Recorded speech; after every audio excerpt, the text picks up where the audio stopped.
Yo tout le monde, ici l'aventurier des backrooms. Et aujourd'hui on va parler de Boundless Whittle de Liminal Archive. C'est parti.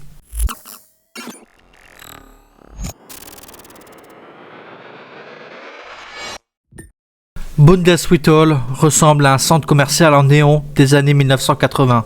Le centre commercial s'étend sur des milliers de kilomètres. Les zones les plus critiques, appelées blocs, sont numérotées de A à Z. Après quoi le système de blocs utilisera des chiffres.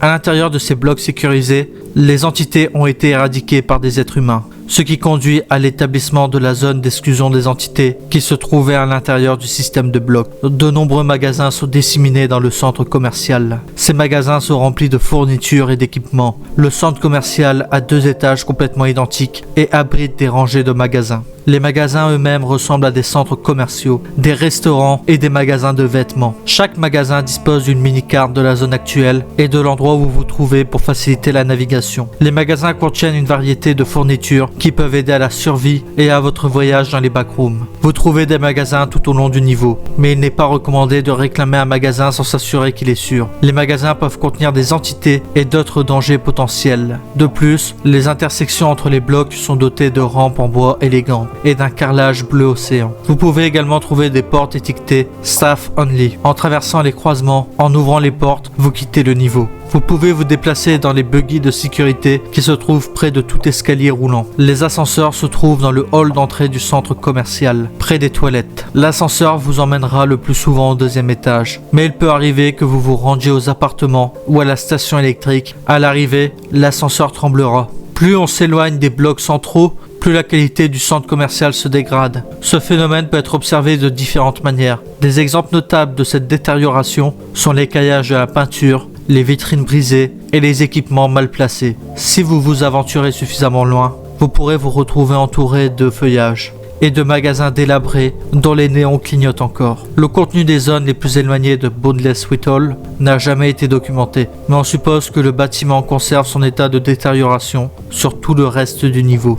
Les observations les plus récentes de Boundless Whittle ont donné des résultats. Certains jours, les blocs les plus éloignés du niveau ont été recouverts de neige. On ne sait pas d'où vient la neige, mais elle est dangereuse en raison des grands groupes d'entités qui l'entourent et des températures inférieures au point de congélation qui règne à l'intérieur des blocs recouverts de neige. Lors de votre arrivée à Boundless Whittle, vous aurez peut-être besoin de fournitures pour le commerce et la survie en général. Il est conseillé d'apporter de l'eau, de la nourriture et des objets de valeur. Il est également conseillé d'opter pour des options de stockage sécurisées car les vols sont fréquents ici. Boundless Whittle propose de nombreuses ressources précieuses. Elles peuvent être divisées en 3 catégories: les fournitures, les articles et les objets. Les fournitures sont des choses telles que de la nourriture, de l'eau et d'autres produits de base nécessaires à la survie. Les articles, considérés comme des outils précieux, tels que les fusées éclairantes, les armes et les équipements. On les trouve souvent dans les carrefours ou les magasins, juste après la zone d'exclusion d'entités. Les objets sont les butins potentiels, le plus rare de ce niveau. Vous ne pouvez pas les voir à l'intérieur de Boundless Whittle. Vous ne pouvez les trouver qu'en voyageant très loin de la zone d'exclusion d'entités. Ils peuvent se trouver à l'intérieur des magasins, généralement gardés par des entités. Il est conseillé de rester un moment si vous avez besoin de vous réapprovisionner en fournitures ou en articles. Puis, une fois que vous êtes prêt, de passer au niveau suivant.